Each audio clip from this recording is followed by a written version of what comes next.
Thank you. Go ahead, please.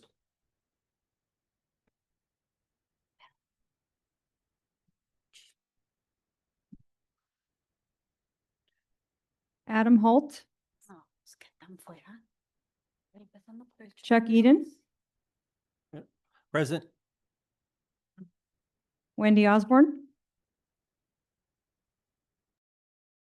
Craig Knight, Lino Mendez, Sarah Mendez, Chuck Riojas, Yes. Karen Masson. Karen just walked in, Okay. but I'll thank let her speak for herself. you. Karen, okay. Okay. Larry Westerlin, Ryan Melcher, Pues, Please make sure to use your mics. Brian Melcher, Bill Niger, Cynthia Perez, Jen Guerra, Present. Joseph Amador, Here. Susana Desma,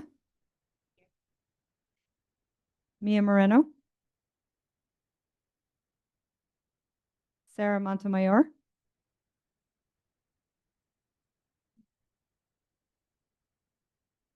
Jose Garza, Denise Torres, Carla Torres, Karen Pearson,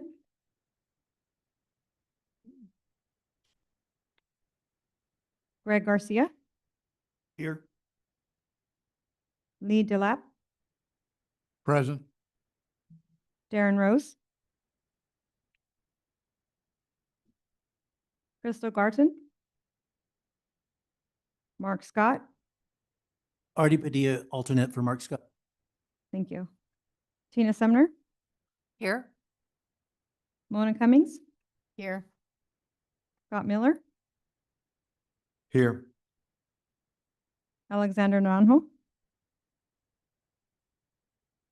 Gail Miller, Wyatt Meadows, Joe Giles, Kay Burkins, Here. Pastor Simon Baisel, Sabina Gonzalez, alternate. thank you. Dr. Amber Crow, Justin Myers, alternate. thank you. Dr. Esmeralda Diaz, Here. Veronica Carabay, Mandeep Johal, Here. Pastor Joby Jones, Here. Nayamin Martinez, Here. Evelyn Morales, Here. Pierre Moa, Here. David Rijas, Travis Alexander, alternate for David Rivas. thank you. SP Sandoval, Here. okay.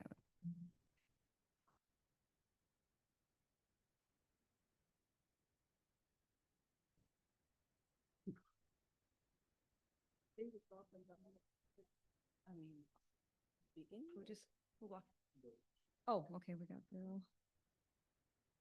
You And may want to call the names of anyone who walked in the room. just came in. Are you done going through the list? Okay. Okay, we have 26. Okay, hold on. A few people came in. Who's come in since the roll call started? That name was not announced. Could you please state your name for the record? Adam Holt, All right. Anyone else? Lino Mendez,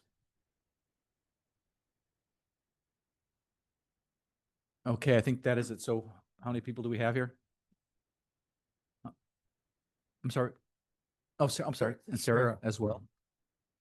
Here. Sarah Montemayor. Sarah Montemayor. That gives us 28 with Sarah Montemayor. 28. Okay. And please let me know if someone comes in while I'm having my head down here and it's a steering committee member, let me know so we get them on the record that they're here. Okay. Okay, another steering committee member. Where's Wendy's? She's right down there at the end.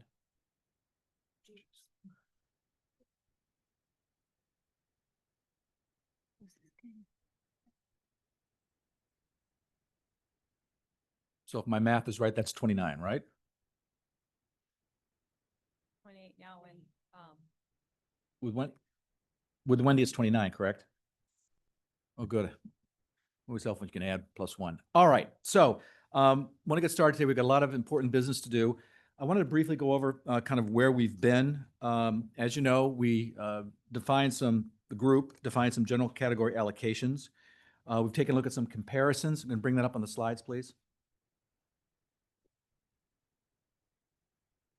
All right, so we've done some basic comparisons of what's happened in 2006 and 26 and taking a look at different presentations on the general categories. We've talked about existing roads, public transportation, active transportation, regional connectivity, other than administration. We've talked about at least the beginning of implementation guidelines as it relates to oversight, review periods, what exactly is going to be discussed in the review periods. We've talked about amendments. We've talked about the oversight committee, whether they're going to be proactive or reactive in terms of looking at the proposal, looking back as an audit, or looking forward as to what needs to be changed. So those are all the things that we've done. By the way, Veronica Garbe just joined us, so we can add her, so we're up to 30 now. So what we're going to do today, as I mentioned in my email to you, a few things. One is we're going to talk about the statistically valid poll results, kind of top line information on that Robert's going to present. And then we're going to go into a discussion about general category allocations and then ultimately a vote. So there are going to be some options presented to you for some final numbers as it relates to general category allocations. We are then going to open it up to a public comment period for about 30 minutes. And then we'll turn it back to the steering committee, asking them for questions, any questions they have, get them answered. And then ultimately we'll move forward to a vote. So with that, I'm going to turn it over to Robert so we can talk about the poll results. All right, thank you, Mark. Yeah, so this is going to be a very top line version of this in the interest of time, trying to respect your time and everything we have to do today. We had told you all along that there would be a statistically valid poll of likely voters that would be added to the list of inputs that you would receive in addition to the public outreach, everything that you're hearing from our technical advisory committee, the policy board, and other, your own neighbors, everyone you've talked to, the community. So that poll was conducted between October 9th and 20th.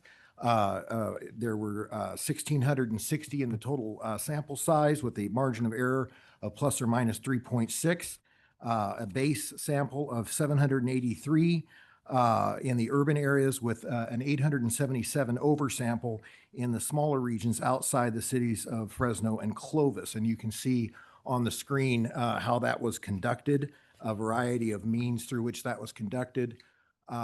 Here on this slide, you see what that representation was. The county divided into 8 different sections and what the sample size was for each section. And all of this should be in the packet in front of you as well, by the way. I'm going to move through these relatively quickly.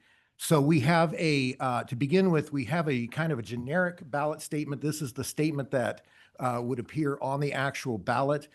This is just a sample of a very generic statement that reflects the general principles and concepts that the steering committee has developed during its time. This is what we've heard as effectively being the priorities.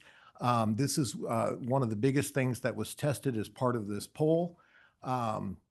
And the good news on that is that upon hearing that statement, we had 75% support on a countywide basis. When you combine the definitely yes, probably yes, and undecided but leaning yes categories. So 75%.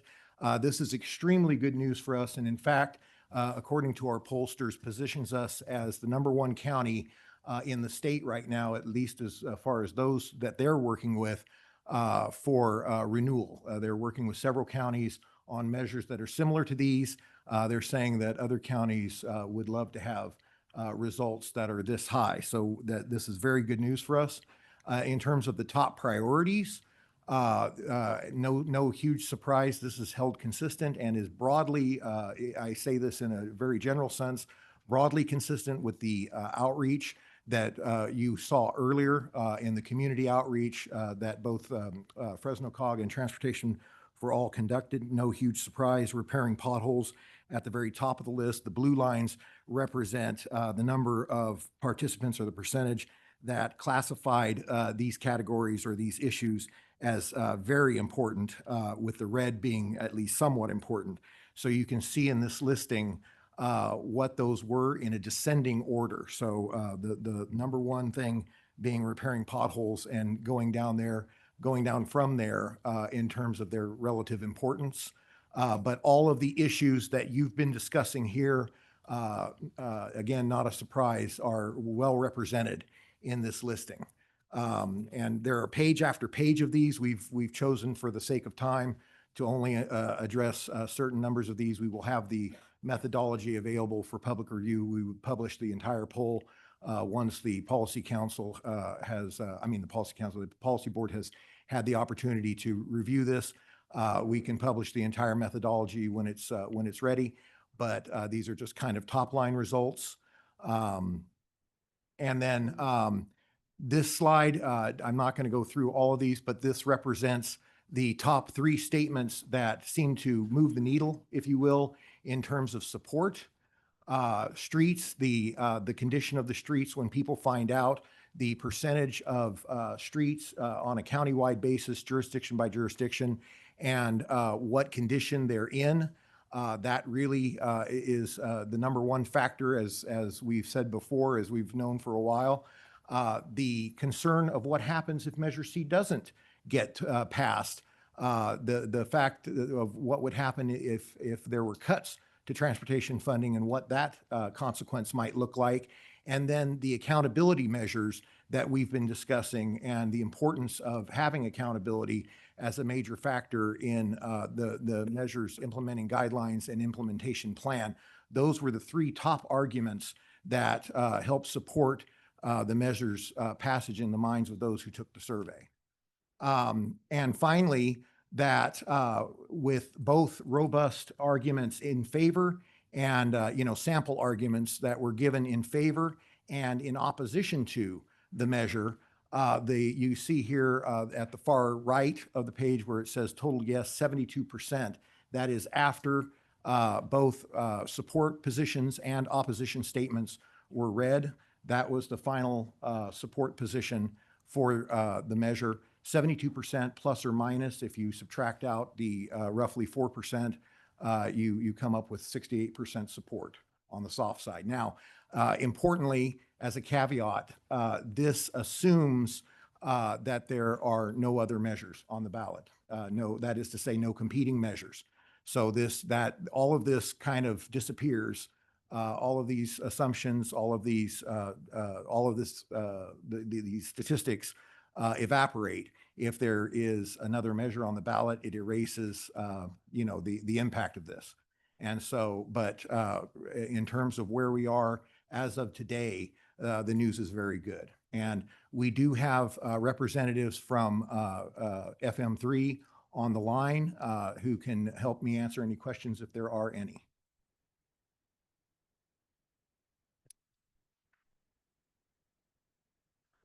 Not seeing any. I think we can continue. Before we go to the next part that Robert's going to do on the general category allocation discussion, I wanted to see if there are any new steering committee members that came in that weren't part of the roll call, haven't had their name mentioned. I don't know if I missed anyone. Any new people? Sorry? Veronica. Oh, yeah, I said Veronica's name, so I think we got her. We're good? Okay. With that, we'll continue on to general category allocations. I want to let you know, Robert, you're 5 minutes ahead of schedule, so take your time. Okay. All right. So the general category allocation discussion. So we, in working through, because we are fully aware that there are a million potential variations on how to arrive at general allocations discussions or general allocation terms, And, you know, that it would be certainly feasible to mire ourselves down in discussions like this for months, if not years. We have taken the initiative to try and prepare a couple of options for you. These are options, not recommendations. And they reflect, you know, the basis of both of these is where we left off. So we have a proportional allocation proposal and a high priorities, what we're calling the high priorities allocation proposal. So as a reminder, these are the numbers based on a 30-year measure in terms of a gross amount over the 30-year total and an annual amount. This is where we left it back in September. These are the numbers that you came up with that did not quite get to 100%. If I can just say, this is a preliminary poll. These aren't like, this is a preliminary poll, a Right. preliminary vote. This was the first run at a general allocation discussion and poll. And so this is where we began in terms of both of the proposals that you're going to see today. This is the basis for all of this going forward. So this is just a reminder of where we left off and how we're beginning today. So under the proportional allocation proposal, it's pretty straightforward. It's known as proportional renormalization in statistics. You're taking each category's median score by a common factor such that the vector sums to 100. So that common factor in this case is 1.10. That spreads the remaining 9% across all categories evenly. And this is what it looks like. So existing neighborhood roads, 57.2%. Under the proportional proposal, public transportation 19.8, regional connectivity 11, active transportation is at 6.6, transportation innovation or other category 4.4, administration remains roughly at 1 for a total of 7.3 billion, 100%. Robert, Under the Robert, can I ask a question or do you want to save them to the end? I think we're asking you to save the Okay. question. Yes, yeah, we'd like to go through both of the proposals, then we can ask questions. Okay. Right. So what you're going to see with both proposals is the terms of these, while not complete, these are by no means finalized proposals. There's a lot still to be discussed. And so you're going to see subject to implementing guidelines on a lot of these.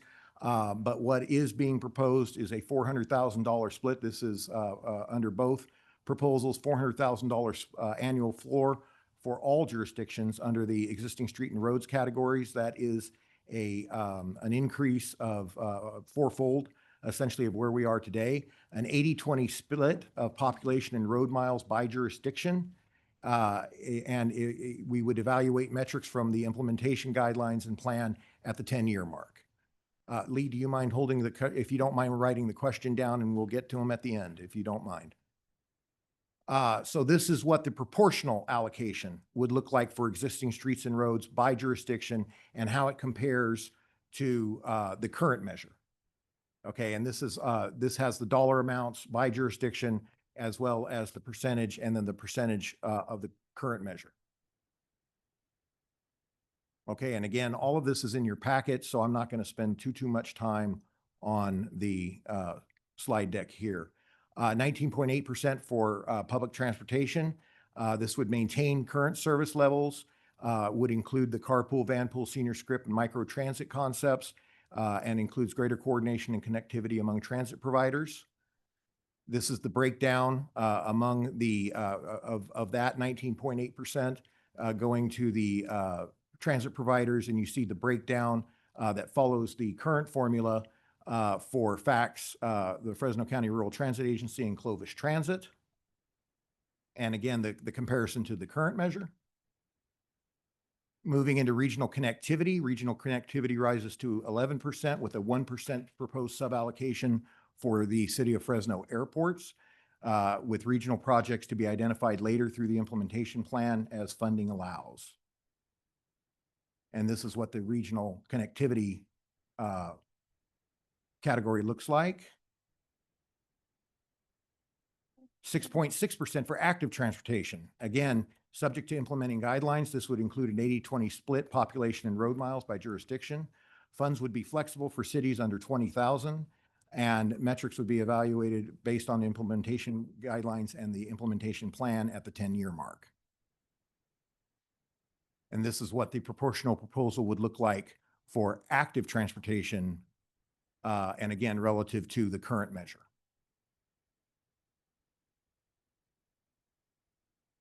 So same exercise for transportation innovation or the other category.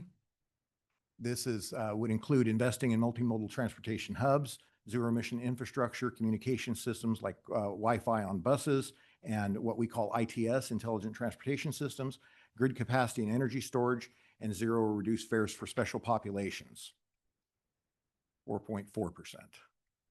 And finally, administration with the Oversight Committee, annual audits, 10-year review periods, technical assistance to jurisdictions, public outreach and notification for amendments and review periods, and then a project database. Can we just hold here for a second? We went through a lot of stuff here. Just catch your breath, Robert. You've been going really fast. I want people to make sure they have a chance to kind of look at this and think about their questions we're going to have after he goes through the high priorities proposal, which is next. So just take a moment. We're not going to have any questions right now. I'm just asking you just to take a moment. I think it's a lot of information. Yes, it is. Get and wait until the second part of the presentation, in my opinion.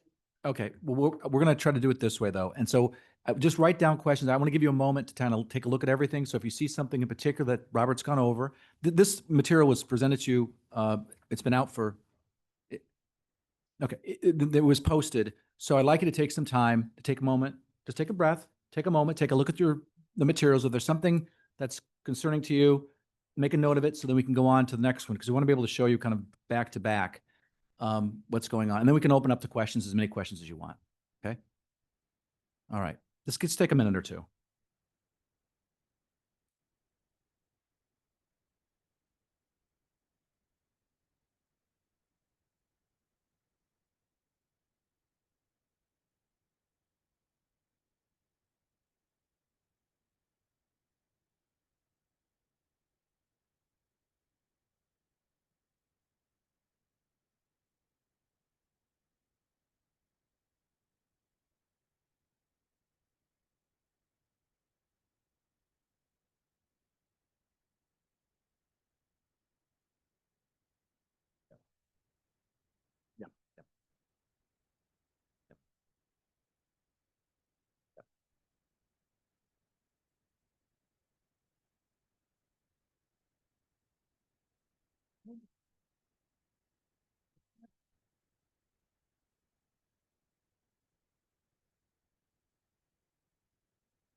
Wasn't a real vote.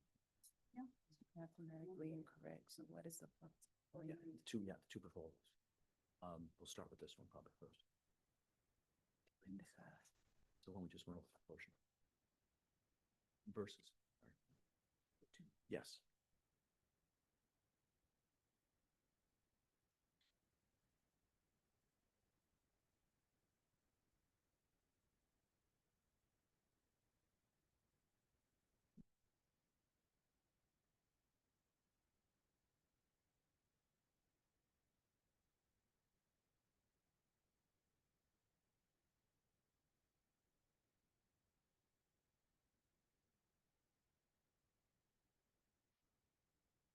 So I'll give you another minute or so to take a look at this and think about any questions you might want to have, but just hold them if you would.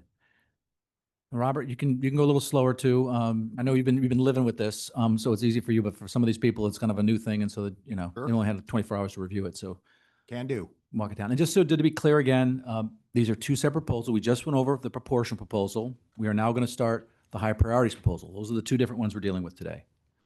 Options instead of proposals, options. Okay. By the way, I want to mention this as well while you're looking at stuff. I did say this in the email that, remember, this is only one half of the equation for the recommendation that the steering committee is going to give to the policy board. Once we finish this, we're not done. This is just half. The second half, which is very important, are the implementation guidelines. That also has to have 70% approval. Once those two both have 70%, now we have a complete package that we can present to the COGS policy board.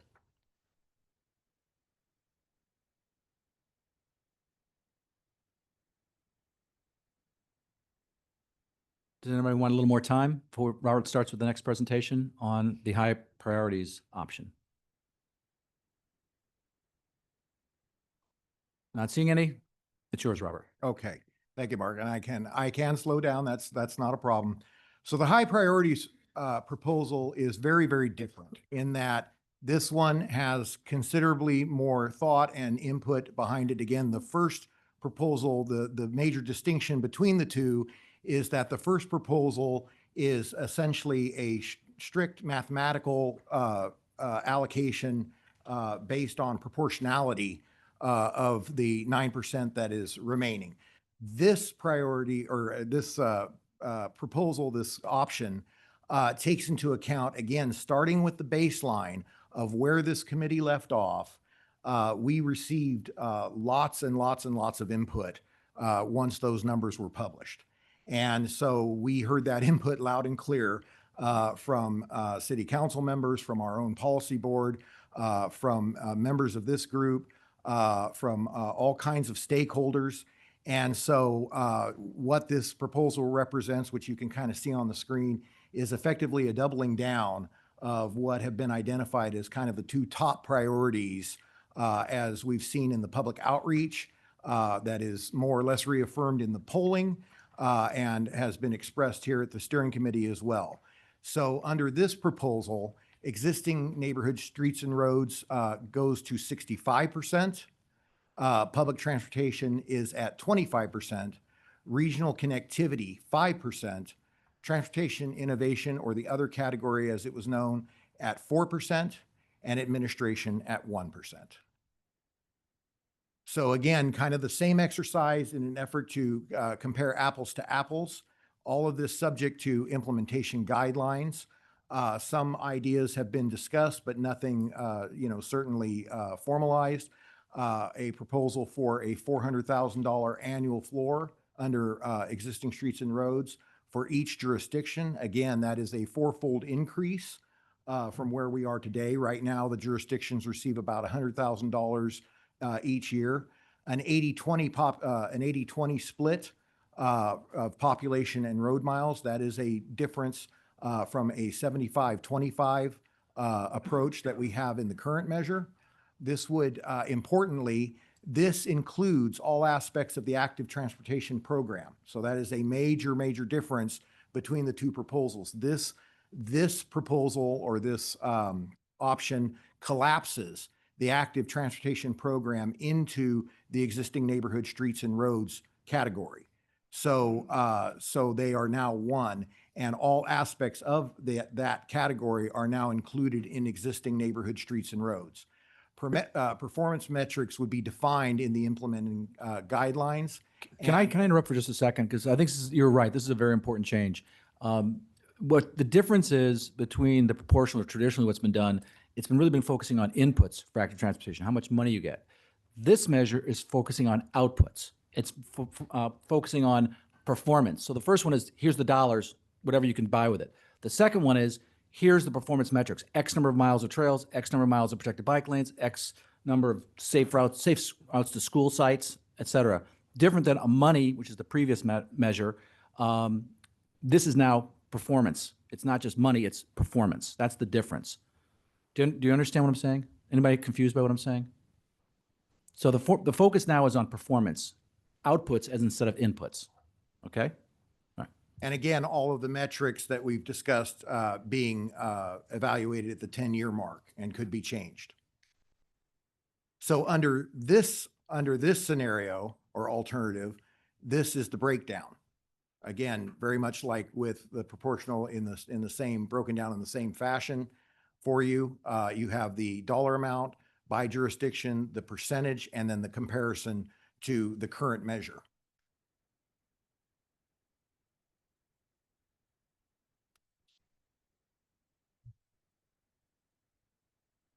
Okay. Under public transportation, 25%. So this would include the increased service levels, 15-minute headways as part of this proposal, 15-minute headways in urban areas on specific routes, would include carpool, vanpool, senior script, and microtransit under the transit agencies. Again, so this one is distinguished, all of the funding going directly to the transit agencies, greater coordination and connectivity among the transit providers, and transit providers would be responsible for developing a service expansion plan within 2 years, and also evaluating those metrics and others from the implementation guidelines and the implementation plan at the 10-year mark. And so this is the breakdown by transit agency.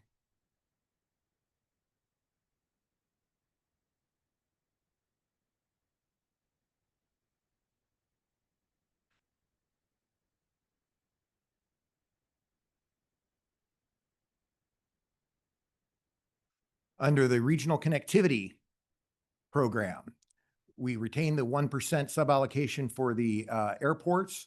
And again, regional projects would be identified later through the implementation plan and guidelines as funding is allowed. And this is the breakdown of the regional connectivity program in comparison.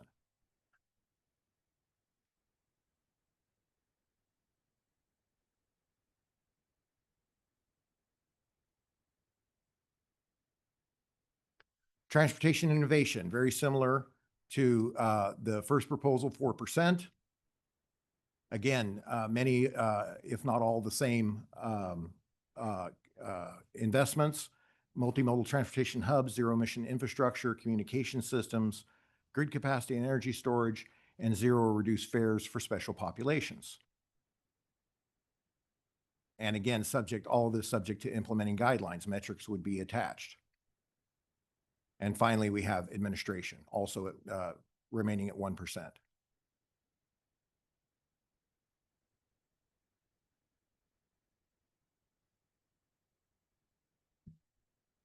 Were we going to share, a chart went out that was, Yes, and that should be among the materials that you have in your packet, is a comparison that shows side by side. do The we have a high PowerPoint for that, or is this just a Oh, handout? it's just the handout. Okay, I yeah. think this handout is very important because it summarizes. We can put it on the screen if you like. I would like you to, please. Okay. Very bad. This one. And if you would, Robert, maybe you could walk through this so people can understand, because they got a lot of information. This is an attempt to summarize that information. If you could. Right, so we're looking at this is the table, the sheet that has the table on it. Paul, there we go. Paul's got it up on the screen. Sorry, the numbers are a little small. But this compares. We have a hard copy. If you don't have it, we can get you one. Yeah, this compares on a percentage basis, the two options against the current measure, shows you what the percentages are, and then shows you with regard to key issues at the bottom of the table, how they stack up against each other. So total roads, if you combine the existing neighborhood streets and roads and regional programs, 70% under the high priority, 68.2 under the proportional. The current measure is 67. Annual roads funding floor for cities and county right now, 400,000 annually for both, relative to the current measure, which is 100,000 annually, which achieve the good pavement index condition countywide on a countywide basis. That's again defined as 70 PCI or higher. The high priorities proposal reaches that point. Proportional and current measure do not. Allows for significant expansion of transit services. The high priorities proposal is a increase in the current transit proposal. So it achieves that, checks that box. The proportional proposal and the current measure do not. And periodic review of the expenditure plan, in this case, every 10 years is being proposed. And both of them do that relative to the current measure. And I also want to mention, it's a little hard to see there. There's a very small thing it's written there talking about active transportation under the high priorities proposal, move to roads with specific miles per year of trails, bike lanes, and safe routes to school projects to be set in the implementation guidelines. So that's the specific performance metric. Right. That will be in the implementation guidelines. That has been proposed, yes. So why don't you just take a few minutes or a minute or two to take a look at that, just so you can, because that's, I think, a very good summary chart that the COG staff put together. Just take a moment to take a look at that.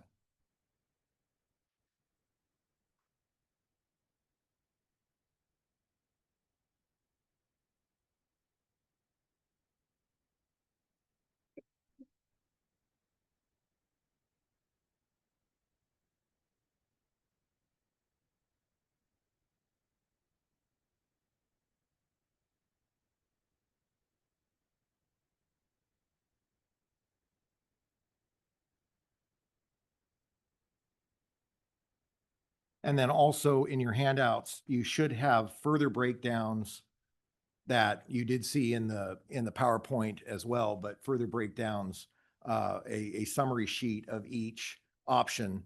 Can I also explain this? This is a little hard to read. They look the same, but they're not. If you look at the top of the very top of these two things that look very similar, the very first line talks about 2026 Measure C funding allocations by program. Then it says proportional proposal. And the other one says high priorities proposal. So there's two of these. They look very similar if you look at them fast, but you got to look at the top line.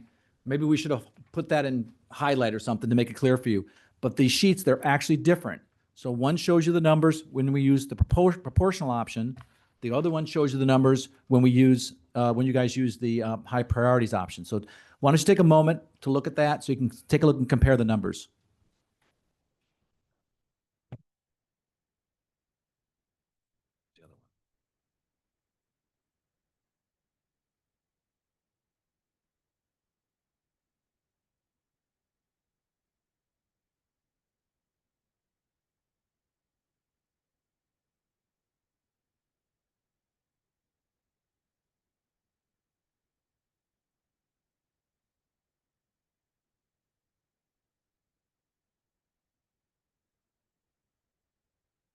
Just so it's not confusing, you might want to circle proportional at the top of the other one and circle high priority so you know that which one you're looking at.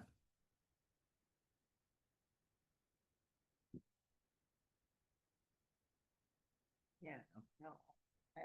I'm telling you that, oh, if that doesn't-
Does anybody need any more time? Are we okay? All right. So what I'd like to do now, not seeing anyone asking for more time, I'd like to open up now to public comment. I'd like to give 30 minutes for public comment, limited to 2 minutes per person. We'll try to get as many people in, but if you hear something, you follow someone and they've said basically what you say, you could say, well, I agree with what Mark said. And so at least we got noted for the record. We don't have to say the same thing over and over and over again, just to expedite things to make sure we get a good understanding of what the audience, the public is concerned about. So if anybody wants to step up to the mic, to make public comment, we can open up to the floor now. Yeah, sure. But you're going to be on the clock. Good afternoon. Mohammed Alimi with Fresno County Public Works and Planning. Thank you for the opportunity to present at least my opinion on this expenditure plan. What I just looked at is the formula that's presented for roads is based on 80% population, 20% road miles. That really puts the county in a bind, and with having the largest road miles in the state, we need more allocation to repair our existing roads, not less. And this plan is reducing that. The current expenditure has a 75-25 formula, and we felt even that's not adequate, but increasing the, percentage for population-based formula is even worse than what it is right now. So, any question? All right, thank you. Thank you. Anyone else for public comment?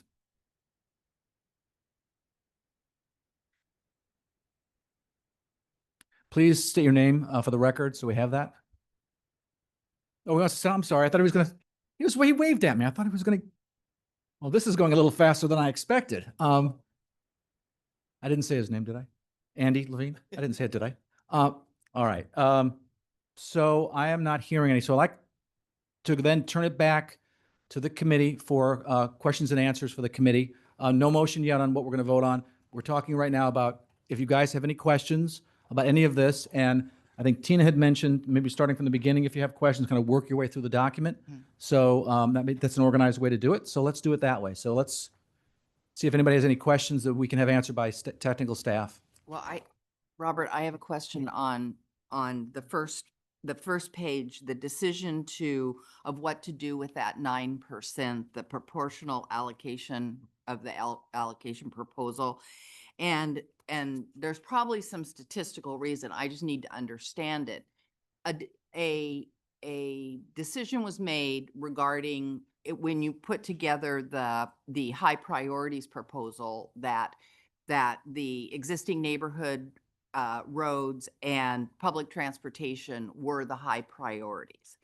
And so why in distributing that 9%, wasn't that 9% just distributed to the high priorities rather than distributing it to all of the other categories as well? Because the baseline, where this group started, so the short answer to that question is the proportional allocation proposal represents, it hews most closely to where this group left off and following that median approach that was taken in the first place. So in other words, mathematical consistency. It was kind of the logic. And so hewing to the categories that were already established, that was kind of the logic. Now, the difference again in between the two is after the initial numbers were released, we began getting all kinds of input. And among the most significant input, aside from the priority issues, was also the flexibility issue and the need and the desire for flexibility in spending and also getting the number of the roads category up. And so the solution to that, at least one solution, was to collapse the ATP category into roads, because a lot of the projects in the ATP category are road related. And so it made, a certain degree of logic to do that. And that provided a lot of the flexibility within that roads category. So in essence, it got us a couple of different things in one fell swoop. Collapsing the category raised the number for the roads program while also providing much greater flexibility to the jurisdictions, which is what they were asking for. after the steering committee had already, addressed the question of a specific flexible category unto itself and had chosen not to provide that. Can I also add it's very important. When they say collapse active transportation roads, it's not the elimination of active Not the transportation. not the No, elimination. because now we're focusing on performance metrics. Right. So it's still going to be done. It's just under the category of roads. So Right. X number of miles of trails, X number of miles of protected bike lanes, X number of school sites that have safe routes to school. So it's still being addressed. So I don't want there to be any confusion that we're dropping that. We're not at all. And No. that's going to be discussed in the implementation guidelines, what exactly those performance metrics are going to be. Right. Correct. But that's kind of not my question. My question is last time we left off with the vote and the medians and the extra 9% that wasn't distributed, we were kind of led to believe, or maybe I was the only one that thought that we were going to have an opportunity as the committee to talk about how to distribute that 9%. And now I see that a decision was just made to distribute it evenly between all of the categories as opposed to the committee having an opportunity to talk about that. And so that's really my question is there a reason why we're not able to do that? You know, you had said that this whole thing of putting it evenly in each of the categories, is that like a statistical requirement that you do that? No, or- it's not a statistical requirement. Again, as I said at the very beginning, there are a million different variations of how that could occur.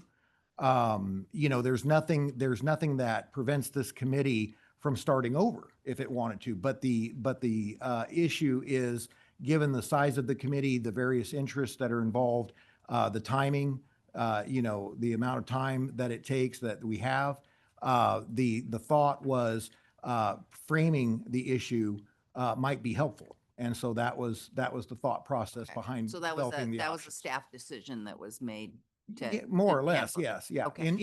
Again, in consultation with a lot of input and stakeholders, yes. Okay, I was just trying to understand why Right. why the change. And these, Okay. again, we position these as options.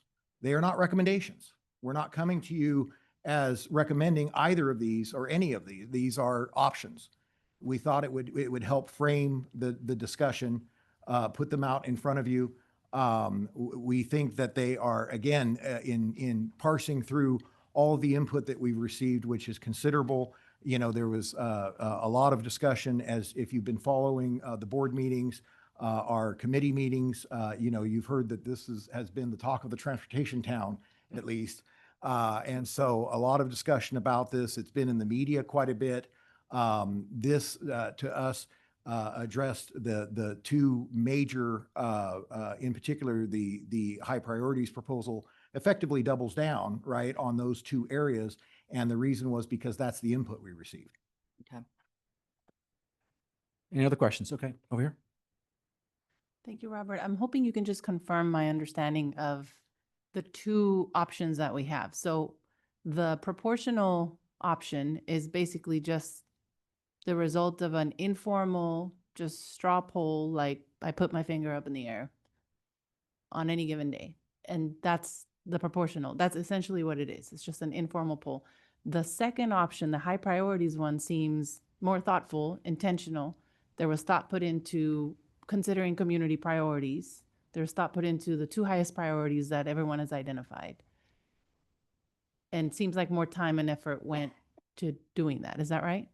I would not characterize it like that. The proportional maintains the mathematical consistency to the best of our ability. The proportional retains the mathematical consistency that we used to arrive at the initial vote or poll in the first place.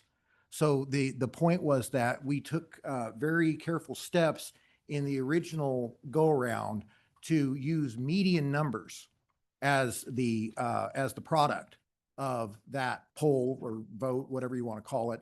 And so in order to maintain the consistency, the mathematical consistency of that approach, we came up with the idea of using median proportionality to allocate the remaining number, the remaining percentage.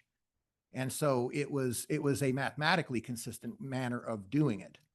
And so very, very objective, right?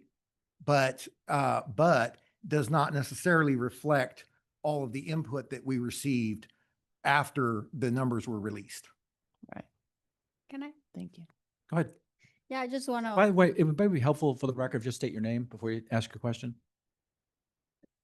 state your name. Sorry, that was Sabina Gonzalez. I am in Martinez. I just want to chime in. So before that 9% allocation was done using that in a statistically analysis, those allocations came of a poll that was taken when, September? It was I don't know. September 18th. September in a meeting. So it's not like, oh, the poll of, the COG did or the transportation poll. It No, was yeah, it was, here. right. But what is true is that was in September. That was way before we had the results of the poll that were presented today. That's when we were still trying to understand all the data that was being collected by the different parties.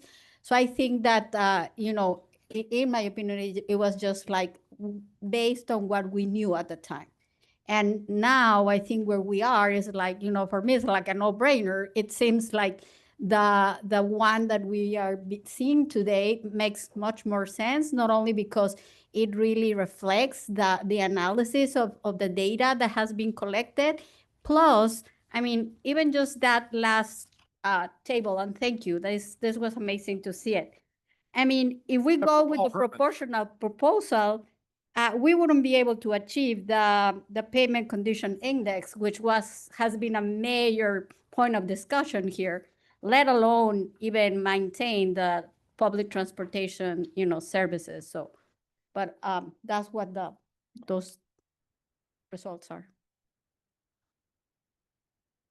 I'm sorry, go ahead, Larry. Thank you. So I did have a question. So I wasn't with the committee when it initially started, and I know you reviewed, I believe you reviewed older poll results. And so I'm really grateful to have the numbers from the most recent poll in place, because I think that's got to be our guiding light. But expand a little bit on, I want to make sure that the new poll is consistent with the other polling that we have seen historically on this, where 75% or higher on repairing the streets that are in front of people's houses that have been neglected for. Right. And so to provide a little bit more context on the polling, it was our intent originally to conduct and again, I may not have made this point earlier. When I say statistically valid of likely voters. So I don't remember if I made that point earlier, but this is a likely voters, which is defined as those who have voted in the last two elections, again, consistently. And so, and it is a random, that's the difference between this and like the public outreach that we've done, is that this is a random sampling. Okay, so that's what defines it as statistically valid, is a completely random sampling of likely voters throughout the county, oversampled in the smaller jurisdictions and unincorporated areas. And yes, broadly speaking, it is consistent with the outreach, and it is consistent in terms of the priorities. It is consistent with, for now, the last probably at least, I would say, at least 10 years of data that we have from multiple surveys that we've done, not only for the measure, but also for our regional transportation plan. Okay, because we asked very similar questions for the regional transportation plan. We had intended to do this much sooner because it was our original thought that we would have allocations by this point to test. But because we did not, and because the holidays were approaching and it was going to be much more difficult logistically to get the poll done, we decided to go ahead and test priorities, although we had a suspicion, a very strong suspicion, that we knew what the answers to the priorities were going to be. And that, of course, was affirmed, and you see the results in front of you. So on Can I interrupt for 1 second? I think Mendota's going to have a handoff here. Tag in. Tagging in. So if you please announce your name for the record. Pace. If you would, please. Nora Valdez. That's representing the city of Mendota. Go ahead. Okay, Tina Sumner and Robert, so for the bullet points that are under the topic, so like under existing road, neighborhood roads, in both the proportional and the high priority, those are really the same bullet points. In voting for one or the other of the proposals or of the scenarios, are we also voting for these bullet points as well? Is that, because my two questions about the existing road, neighborhood road bullet points is, number one, how did you come to the $400,000 for the small cities? I know that, I know base funding for the small cities has been an important topic, and that, but increasing it by 4%, 400. 400% is a big jump. And I'm just wondering, how did you land on that 400,000? Inflation is the short word. Okay, so it's based statistically on the difference between 100 and 400. Well, and the costs of materials, Okay. what we've seen, especially in the recent past, and what is projected going forward in terms of materials costs, labor.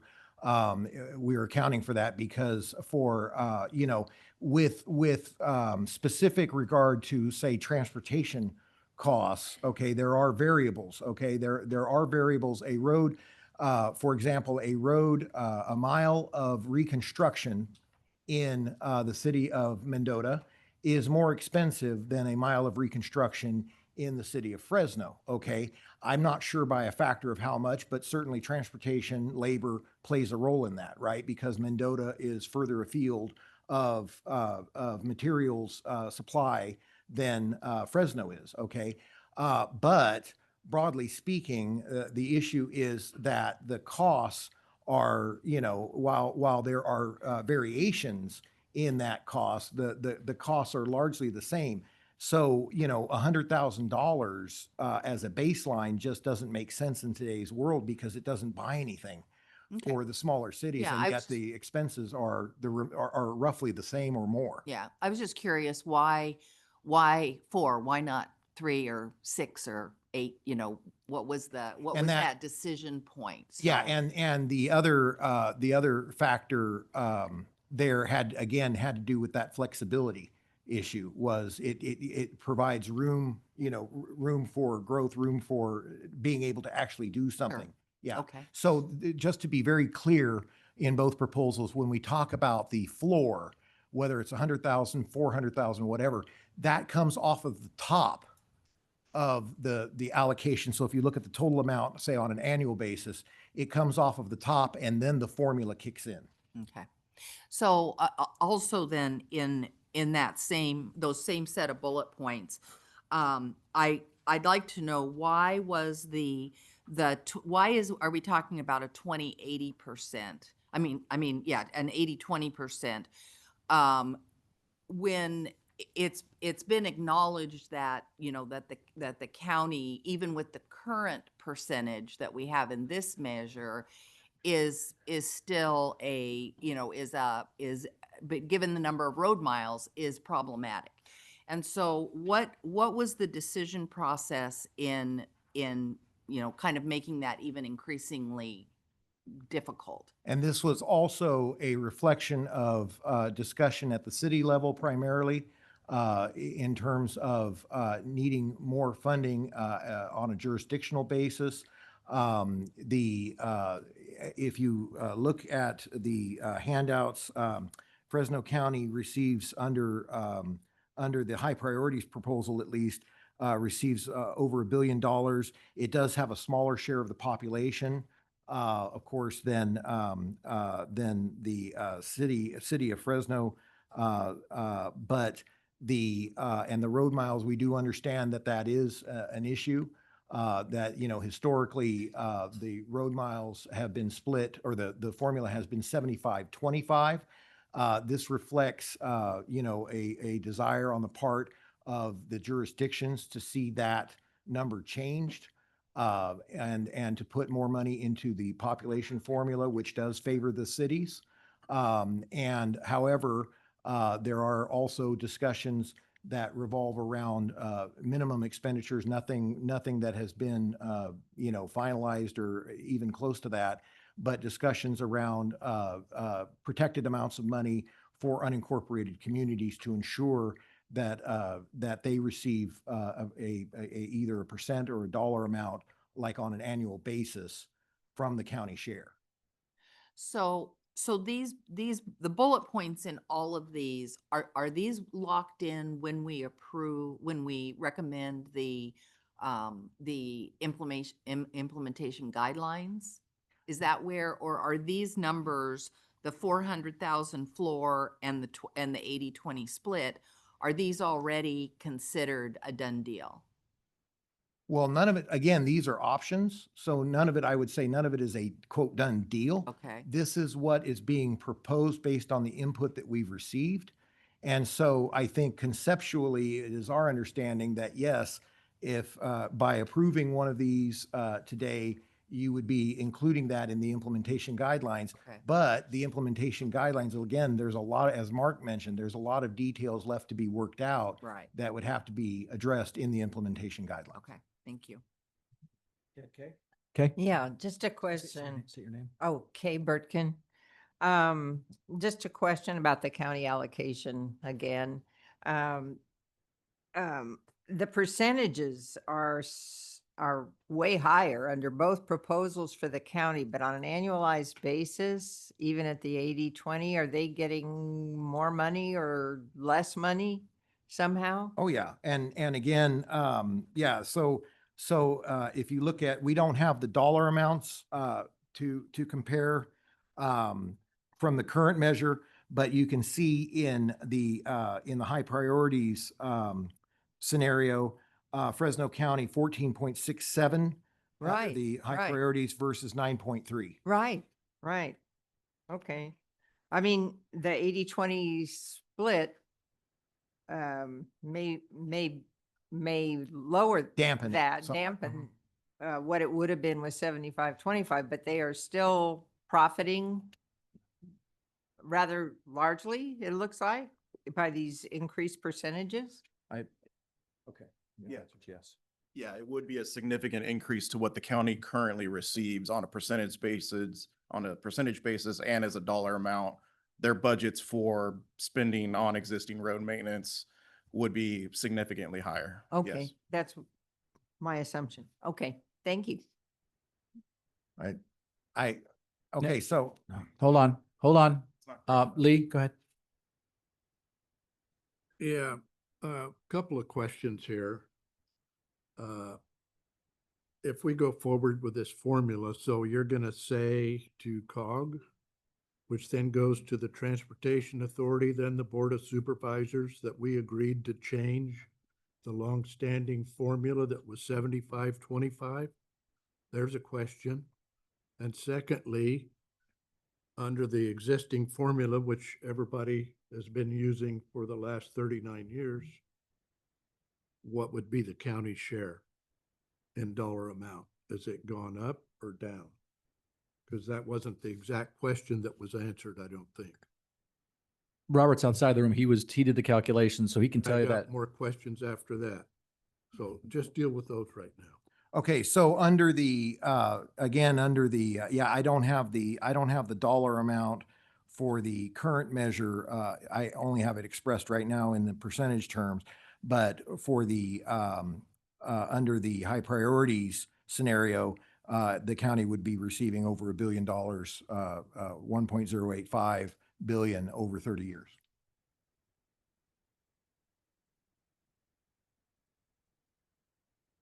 Yeah, and Oh, the sorry. question was at 75-25, how much would they get?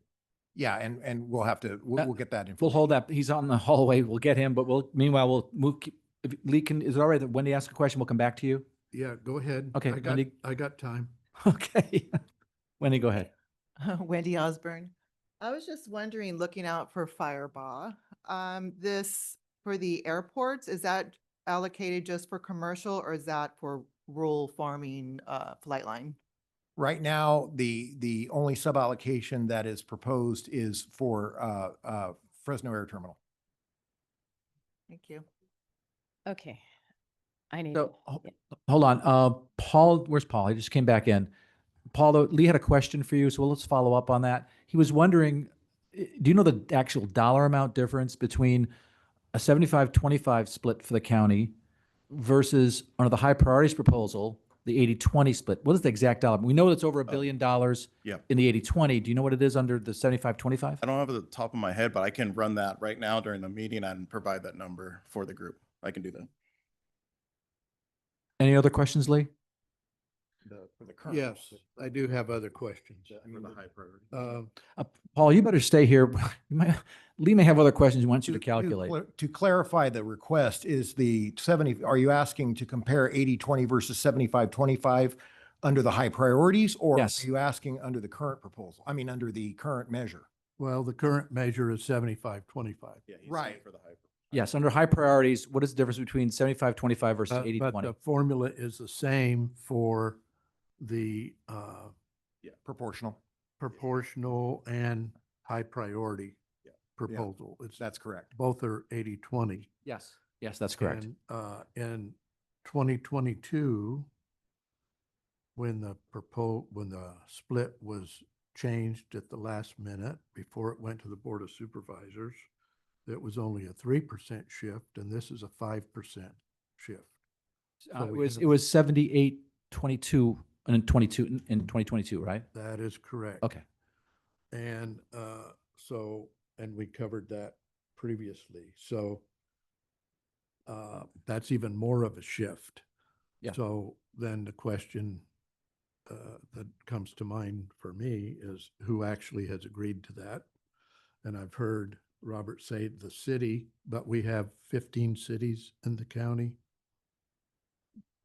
That's a plural.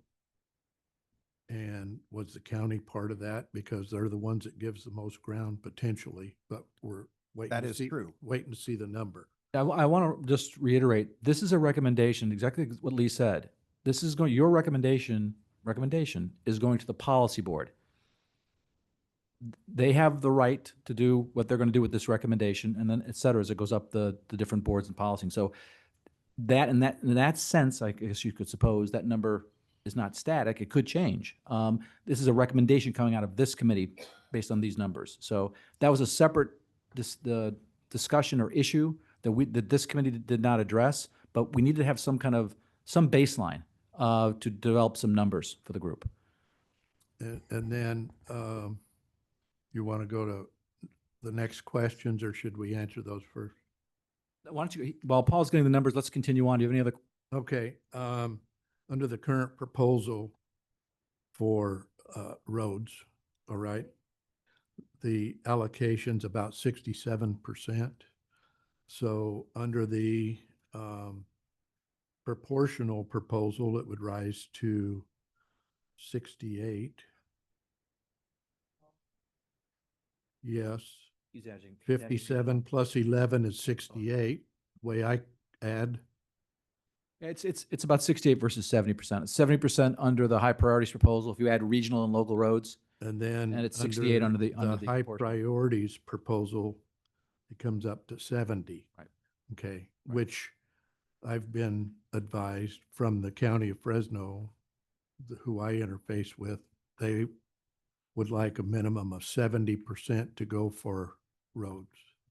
So the high priorities proposal does that on the surface, but at the same time, we shift active transportation into that percentage, which then reduces the actual buying power.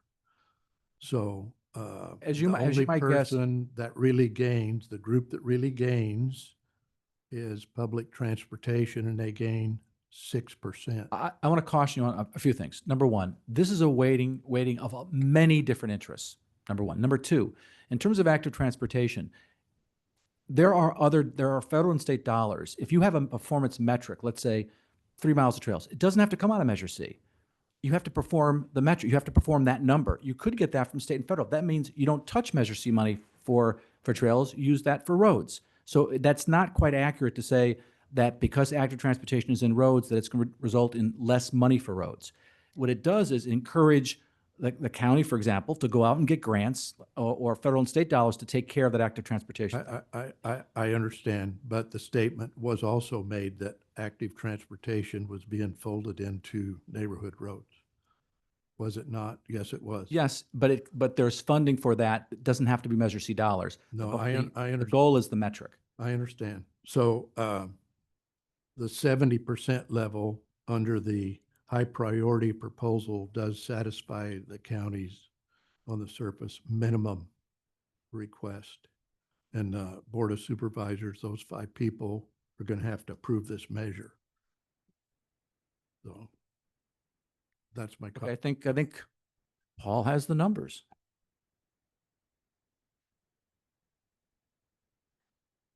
Okay. So the difference between the 75-25 and the 80-20 split is over 30 years, $70 million for the Fresno County share. And dividing that by 30, it's about $2.3 million annually averaged over 30 years. Less.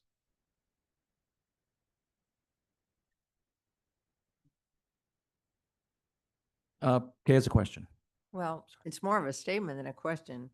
The whole idea of folding the active transportation into the roads, I just think is just brilliant. From the very beginning, whoever it was that was representing the bike coalition talked about, well, that's roads, the trails are roads, the sidewalks are roads, the buses travel on roads.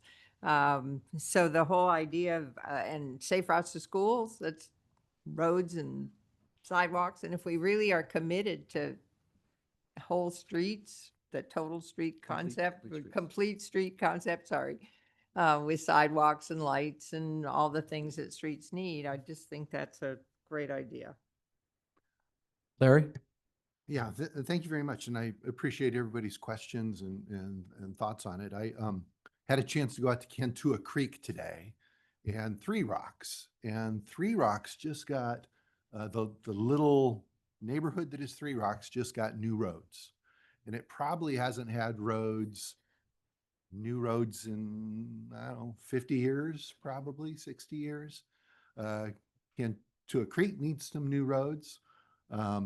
But I really appreciated that the county's work out there, and I think they got some ARA dollars to do that. So, and with the idea that the guideposts being what the voters will actually approve, and Lee, your comments about the minimum of 70%, I'd prefer there be more dollars for the streets, because that's what I heard most when I was active in politics.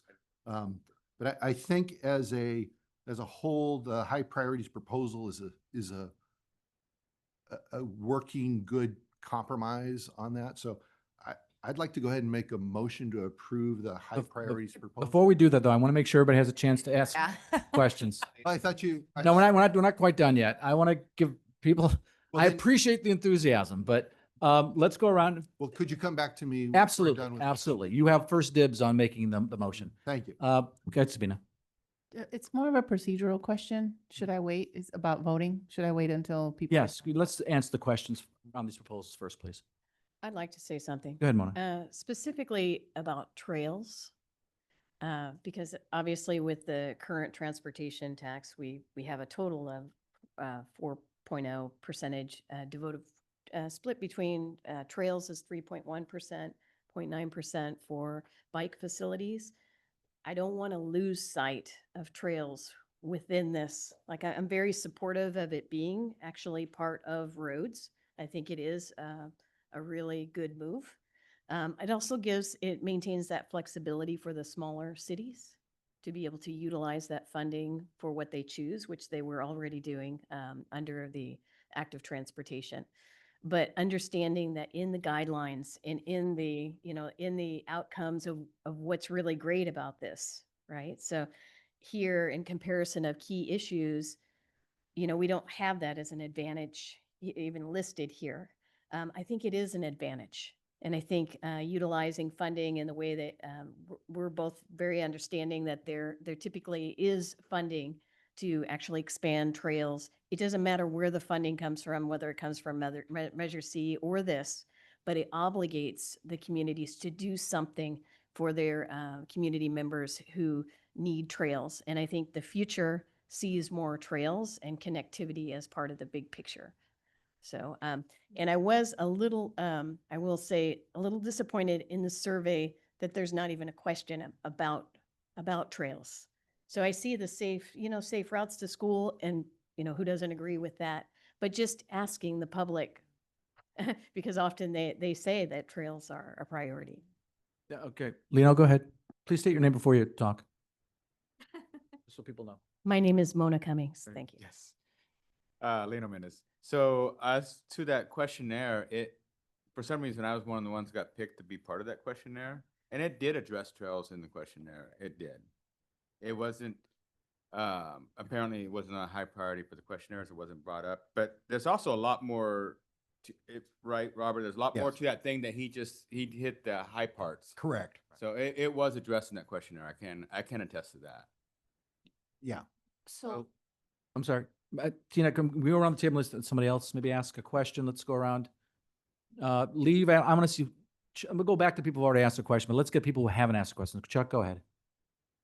Okay, Chuck from Coalinga. I don't know if this is the time and place to ask this question, but the subject of airports came up. We're one of the small communities that actually do have a city-ran airport. And is any of these funds available for our airport? At this time, there is the only sub-allocation that has been discussed is for the Fresno Airport. That can be further negotiated. That again, this is not the end of the line. This is only the first half. And this recommendation is subject to further discussion and negotiation at the policy board. But In addition, that- just let me follow up on that. The implementation guidelines, that could be addressed in the implementation guidelines. potentially, yes. Potentially, yeah. Go around the table here. Anybody, any questions over here? Anyone? Around here? Tina, we'll get to you, and we'll get to Lee. Anybody else? Okay, Tina, go ahead. Tina Sumner. So Robert, kind of based on what Mona said and some of the other questions about the implementation guidelines then, having bike facilities, cycling facilities, whether it's trails or bike lanes or safe routes to schools, depends on the implementation guidelines. What is the process for those implementation guidelines to come to be, so that we make sure it's critical then if active transportation is going to be eliminated as a category on its own, it's critical that those implementation guidelines fully address it. And so I'm wondering, how are we going to do that? Right, that's a great question. Thank you for asking it. So the process that we've conceived, very much like the way that the high priorities proposal was developed, is hearing you, absolutely hearing you, hearing the concerns specifically over trails and bicycle pedestrian facilities. We're taking this input in. We would be drafting guidelines that would be brought back to this committee. If we get a vote today, we probably would not see you for at least a couple of weeks, but we would be in communication with you. And we would be providing you with drafts. Hopefully, at least by the time of the next agenda, you would have a draft of the guidelines that you would be marking up.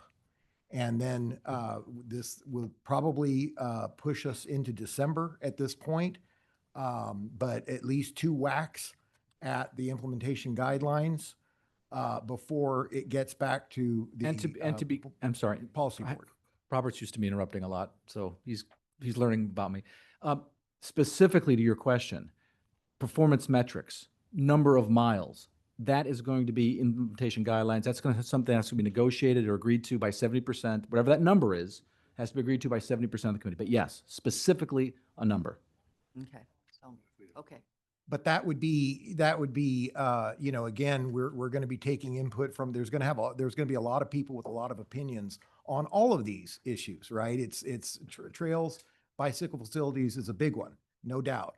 But there are other with regard to public transportation, with regard to road Airport. mile, yeah, in terms of what are metrics. I mean, as Mark mentioned, there are metrics, you know, that are going to be desired for many, many aspects of the measure. And so we're going to have to look at all of those and, you know, try and address as many as we possibly can within the confines of what is capable of being tracked and reported accurately.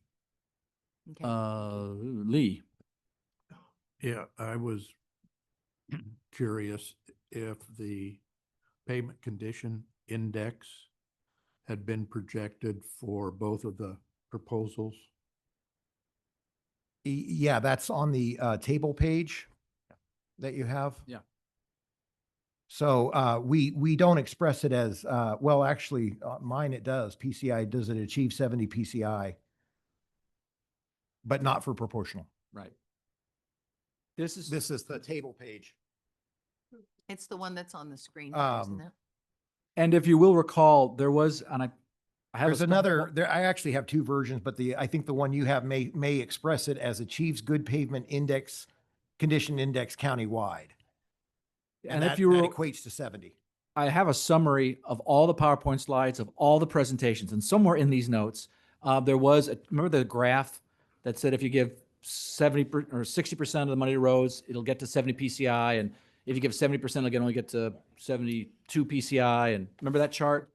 So that, yes, and so that's why they came up with the answer is yes, it does get to 70 PCI under high priorities. It does not get there under proportional.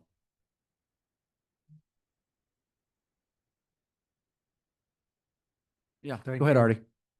Yeah, Artie Padilla. So sounds like Mark said at the beginning, the implementation guidelines is really important. We're gonna be talking about the airports question, trails. Would the splits be in that conversation too? The 80-20, 70-20, would that, Yes, absolutely. what else are we looking at? Well, again, where we think the emphasis is going to be is on the metrics. What are the metrics associated? I think I'd have to disagree with you, Robert. I think that we're going forward with 80-20. And if the COG policy board or something else, if that changes, that's a recommendation from this group. That could change. We didn't really address that issue. We needed those numbers to come up with a calculation. That's a separate conversation. But the implementation guidelines are going to have specific metrics. Yes. On trails, on safe routes to schools. That's the intent. On a variety On a variety of right, things. yeah. Right. All right.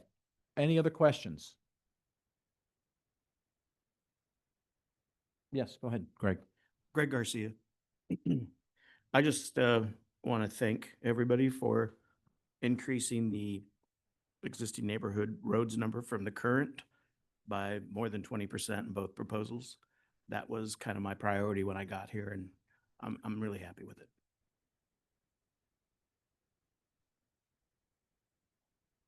Okay, Karen? I'm sorry. I don't think Mona's point was this received as she intended. So I'm going to try. I believe the high priorities proposal looks really great, but what it does is it actually reduces the number of roads because it includes active, which was her point, that trails are important. So if you want trails included, you're putting it under pressure of the highest priority of item, which is roads. Even in your survey, roads always comes to the top. It's the highest rated thing, better roads, more, better condition of roads, safer roads. So while it looks like under the high priority, you're giving 65% to existing roads, you're actually not, you're only giving 60. So for 70, you're only giving 65. That's actually not quite accurate because, as I just said, you can get that money for trails from other sources. You don't have to use Measure C money. Well, as long as, yeah, Karen, if I could finish. Yeah, okay. As long as you get the disagree with performance you metric. because I had a long conversation earlier today about that. And it's subject to the cities coming up with the matching money. So the trails can be built, but they can't be maintained. Measure C does give them a small portion that's not available any other place, so. Can I also suggest, that's also in the implementation guidelines. You can decide, for example, the performance metric could be a lower number of miles of trails.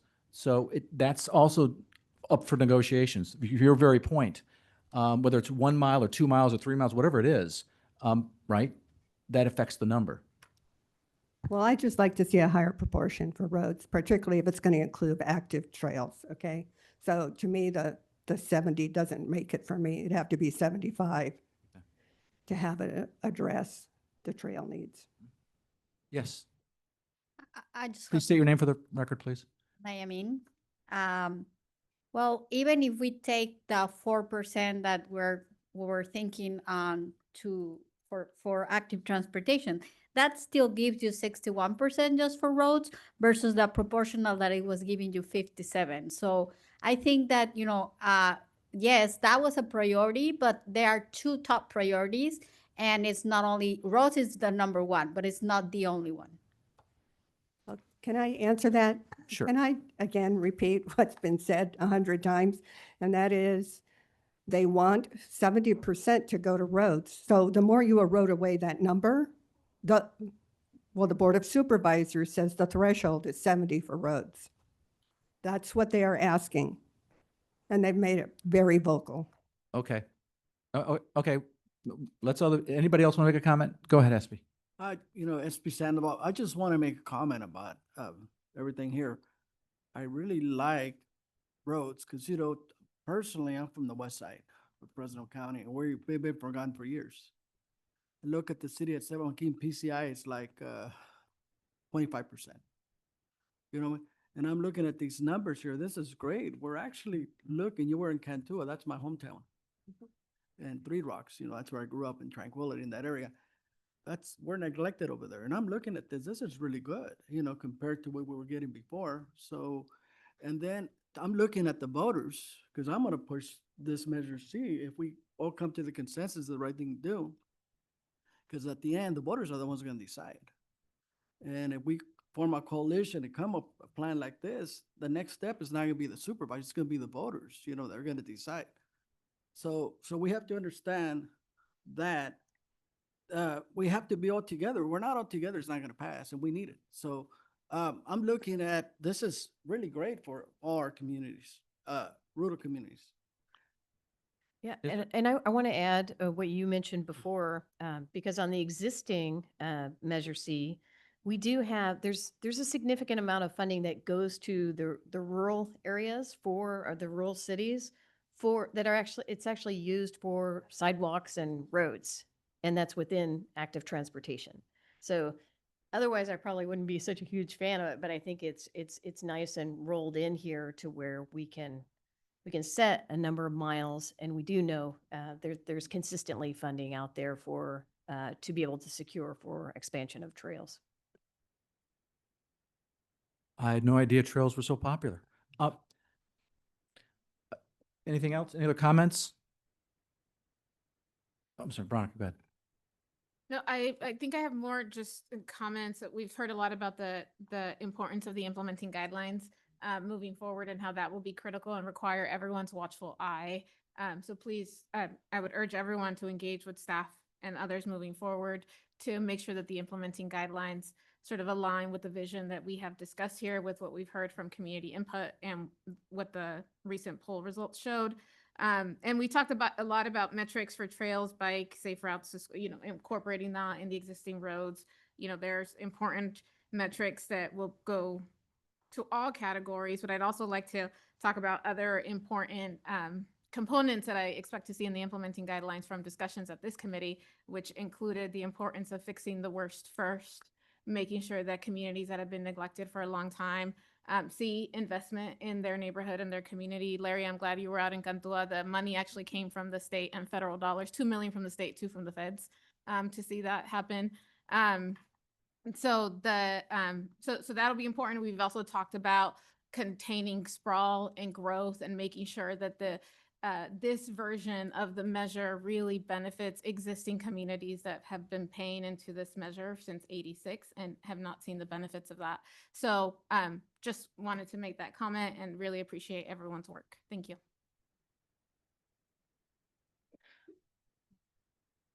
Am I missing someone? Okay, go ahead, Larry. Can I make a motion now? Yeah, I'm thinking thanks. you can. I'm gonna go ahead, Mark, and make a motion. Yeah, I would like Okay. to go home at some point here. Go ahead, make your motion. I gotta go out to Mendota tonight. Hey, So, that's a positive. I've been out there. It's nice. Uh, Those are I'd good. like to make a motion that we approve the high priorities proposal with the bullet points as listed. And I'd make that motion and see if there was a second. Second. We have a second, please state your name for the record. Nayamin Martinez, second. Do we need a second? I think I'd said that. Just in case, I'll do it. This, Yes. there we go. We got Chuck and Sabina. So that was We a, got plenty of them. that was a 4 tie. seconds. Okay, with that, I think we'll do a roll call of the people that are steering committee members that are in attendance. And then we can take the vote and just say, reading the names and say yes or no to the I priorities proposal. Okay? Was there gonna be any discussion? Okay, I'm sorry. Was there gonna be any discussion on the motion? We already. We could have discussion on the motion, yes. Do you want to have a discussion? Larry, does that include the 80-20 formula? or Yeah, is it- yes, it does. It does. As written, so. Okay. All right, now, do the roll call, please, and people can express their vote. Adam Holt, Yes. Chuck Eden, I vote yes. Wendy Osborne. Lino Mendez, Yes. Chuck Riojas, Yes. Karen Musson, No. Larry Westerlin, Bill Niger, Jen Guerra, Yes. Nora Valdez, Yes.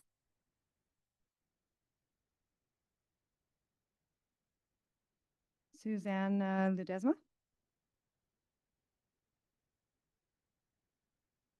Sarah Montemayor, Yes. Greg Garcia, Yes. Lee Delap, No, not at 80-20.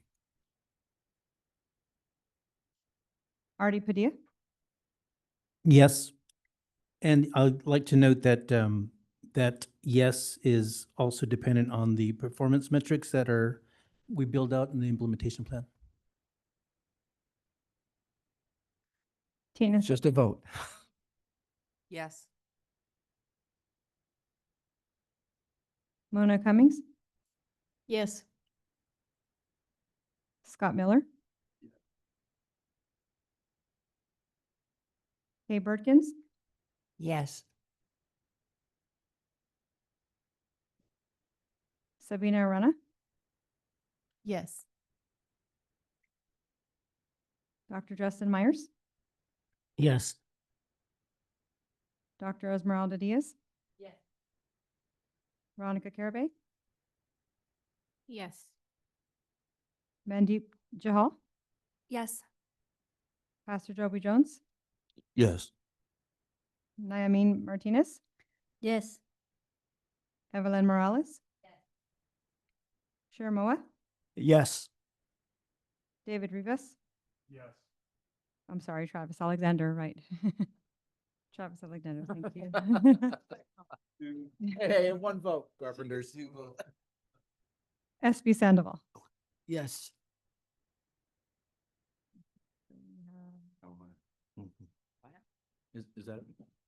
Is that everyone? I believe Okay. so. No, All right. And let's get the percentage on that then, so we have that. that's not, that's not everybody. Yep, 28 yeses and 2 nos. So the majority passes, I believe we need Sounds like about 21 to 96 or something. 93%. 93, 90, right, 60. Sorry, my math. All right, congratulations, everyone. That was a very, very big milestone. So thank you very much. I think we'll take a 5-minute break. All right. Yeah, more. 5-week break. Maybe they'll do it.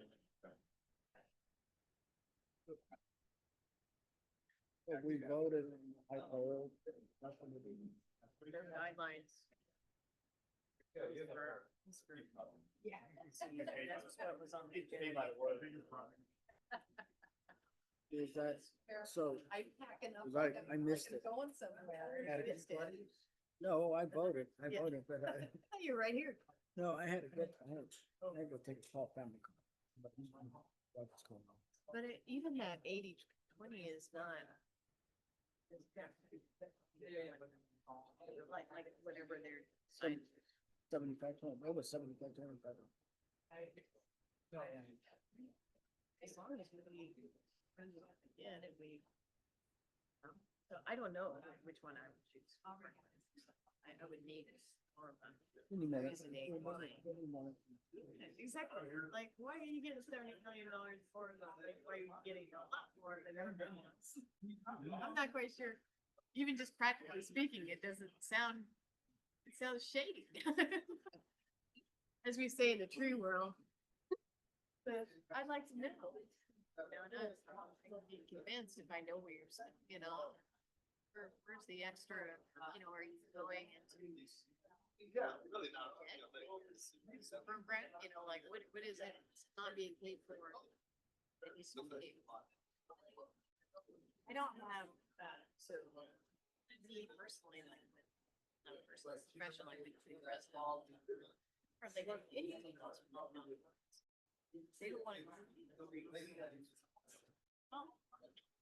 So my feelings about but the county, I'm not quite sure, I like these podcasts. We've had some interaction with them on various like sort of brainstorming groups, so proposing some plans, but nothing in terms of what we do has really come to fruition. Well, you know what, that's where the county has to prioritize. That's what I was, this, out on the west side, our supervisors, they're more political. They'll fix the roads for political favor. That's, do you understand what I mean? Yeah. And that's what. Yeah, thank you. It's a good process.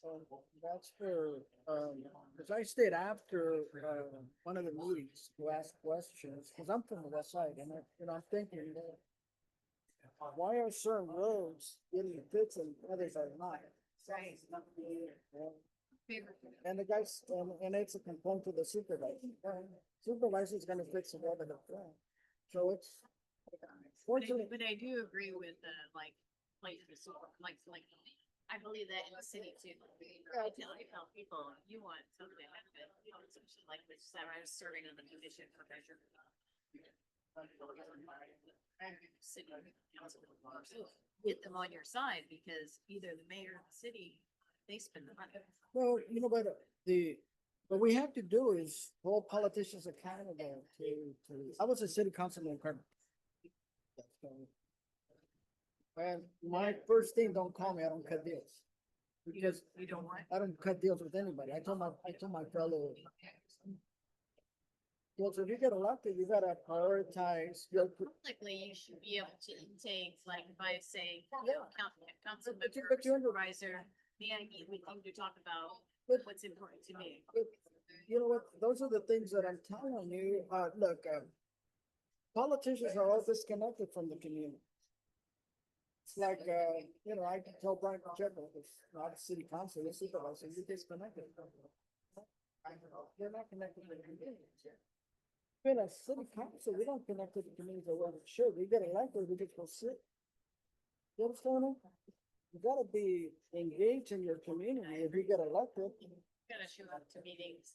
Show up Like to other meetings, show up to meetings and engage the community because we always complain about civic engagement. I'm a teacher, so I'm thinking as a teacher. When I first got elected to Kerman, everybody was business. So all their votes went into basically their personal priority. You know what I mean? Instead of looking at what are the needs of the city. Every vote that I made, I always ask myself, is this good for Kerman? Or I gotta like this, you know? So. Yeah, well, like, entity for yourself. like here, I'm looking at a bunch of us. We're the ones that make sure that the measure passes. You know? And the supervisors have, they're gonna make a decision, but so are the city councils of the cities. You see what I mean? So we can make sure that we engage the voters so they understand that if it's gonna pass. Or the supervisors decide to block it or say, well, we're gonna, you know, then, you know what I'm saying? It's holding everybody accountable. That's the way I see it, you know? I think it was a really good job that they built those hyper-urban planning. And I say that having one category folded into roads, because it's not. We have to have something to pass. And number one, it's going to be roads. The other things, like trails and bike lanes, it's actually, because people look at that as quality of life. It was very important. And getting around in a different way. Look at the cities, like if you go to city of Kermit, we're pretty good about all that. I think You know, Kermit, the best streets in the city and the county of Kermit is like. Yeah. See that, Kermit has the more park capita for any city in the country. You know? So there's a lot of that. Yeah.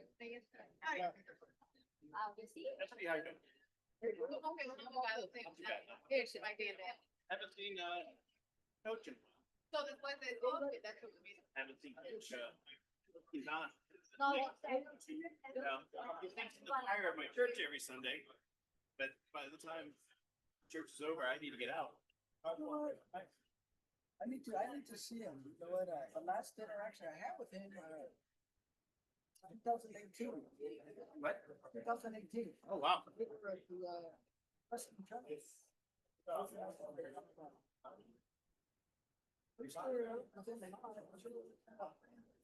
They're stopping things around something aggressive.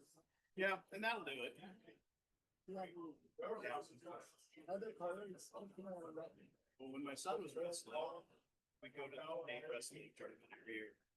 He never wrestled, he didn't, but we went, because he wanted to see, he knew the people he knew, supporting his teammates, that kind of thing. Haven't been since he graduated.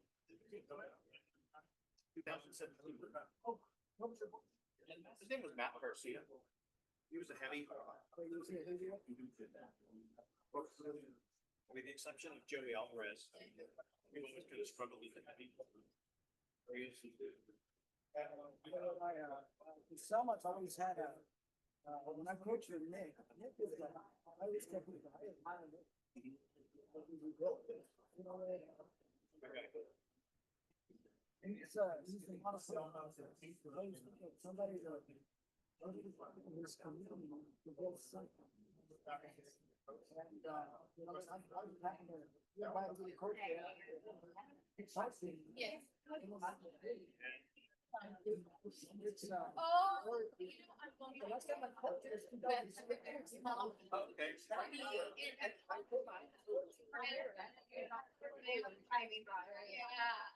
Yeah.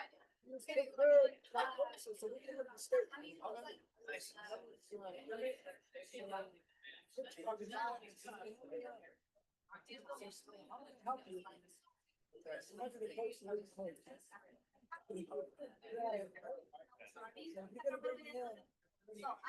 So, yeah, we're gonna bring it. I'll go to Max State is like, to the least like the last one, we want to do 6 and 9. You know, and really solid.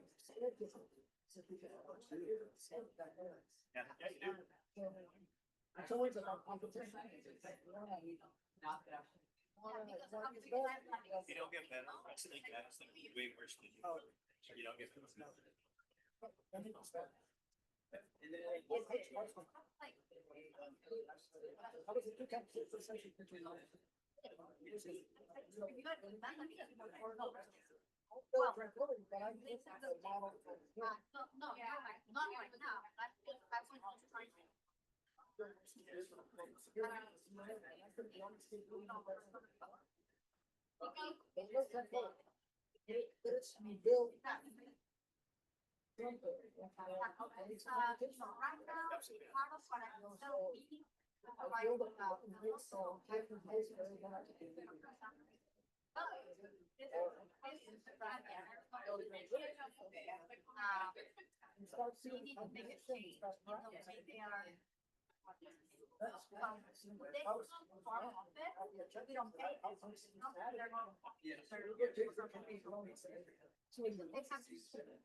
I miss those days. I miss going to go, I miss going to Pike County. I miss, rest of the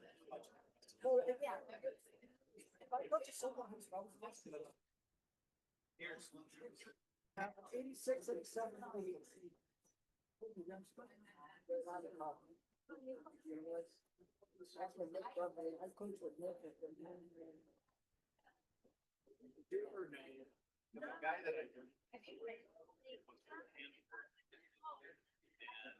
he won state. And the rest of the president of state, he was I have lunch with him every day. Real good guy.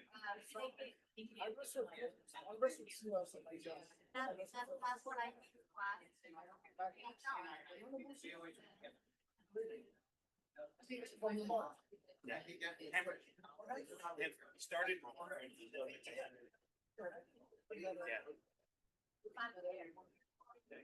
Friends, we have lunch every day together. Yes, that's the stories we tell.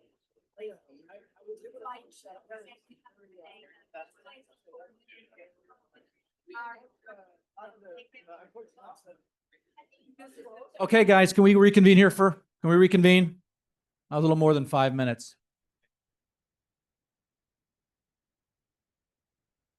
I've got a present for you, the most valuable present a person can give you. Time. So here's the deal. We're not going to meet next week because staff need to kind of put together some implementation guidelines. We're planning to meet, our next meeting will be on the 19th, and we'll start discussing implementation guidelines. This is going to be an iterative process. One of the things I think you can do to assist staff, I would encourage you to send them some ideas as they put this together. You can take a look at existing proposals that are out there in different counties and give them some ideas so they can start to work at putting this together. So we're going to, after Robert makes a comment, I think, we're going to end the meeting today. We will reconvene on the 19th. And we're going to give the COG staff, you might want to mention, Robert, when you think you might have the first iteration of the draft guidelines. What we're going to commit to, so the caveat to this, of course, is it does have to undergo legal review.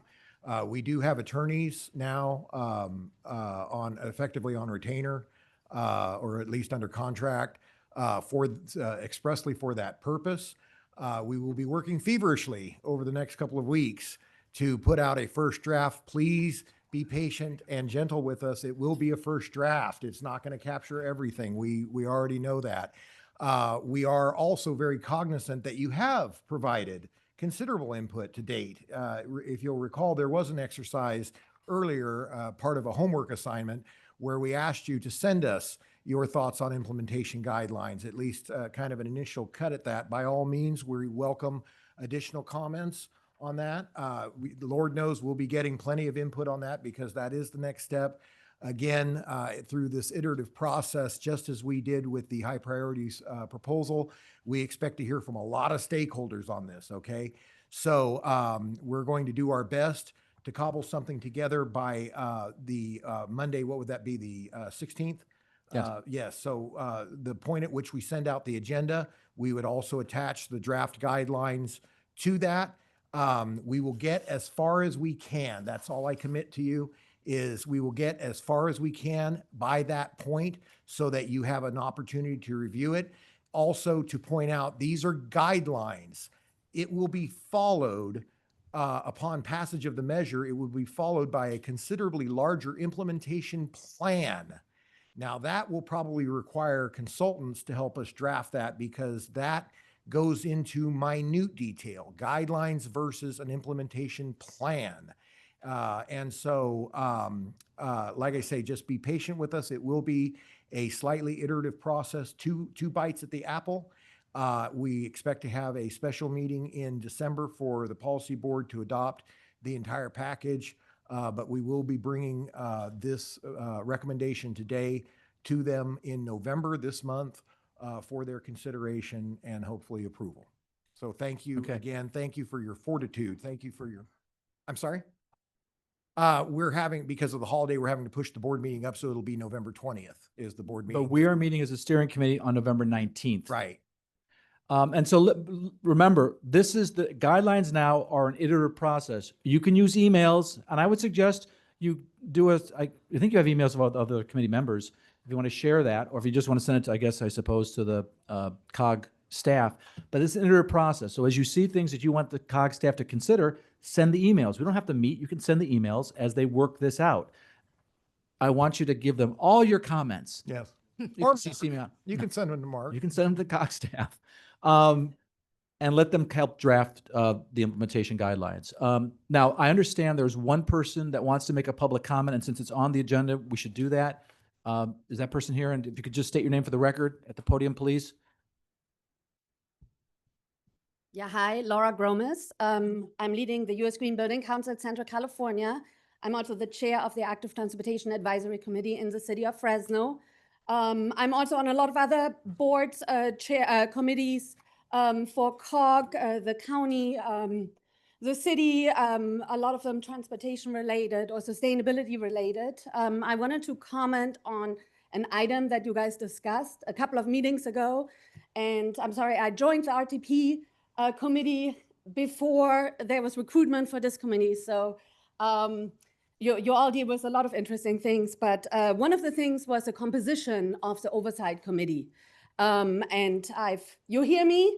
I wasn't born here, but I've been a member of this community for 17 years. I'm still representing the 21.3% of residents in the county of Fresno that are not citizens. My engagement speaks for itself, and I really hope that there is an agreement that residents can serve on the oversight committee, and that more than 20% of the population is not excluded from that chance. Residents, they pay their taxes, they go to schools here. Plenty of them are legal, so I'm a legal immigrant. There's plenty of legal immigrants, and legal immigrants should have the chance to provide input on decisions made, money spent in the areas that they live in. So I hope that you're not bogged down by all this discussion about immigration and status and all these different things. Legal immigration is real. We are a nation of immigrants. If we talk about centuries ago, right, I don't know if there's anybody whose people are buried here in the ground centuries ago. Maybe some are, which is great, but we are a nation of immigrants, and let that be reflected in Measure C in the new iteration of it. Thank you so much. I don't know how to turn that up. Actually, and you also make a very good point that I should also stress. The oversight committee is also part of the implementation guidelines. So when you're thinking about the guidelines, you should be thinking about the oversight committee and their responsibilities and composition as well. So thank you. Mark, I have one question before we leave. What is the COG and your expectation of the committee for that meeting on the 19th? What do you expect to happen at that meeting? Well, I would expect that COG will have produced a draft implementation guidelines. I don't know if it'll be the entirety of it, but I would expect the vast majority. And then there's going to be a conversation among the steering committee. How do you feel about this? Does this need to be tweaked? What's important? We'll maybe take some votes to see what's really important. If one person has a problem, maybe that's not as big a problem as if 20 people have a problem with something.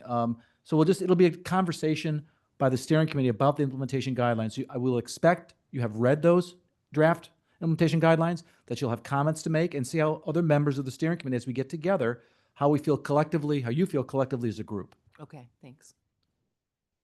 With that, meeting adjourned.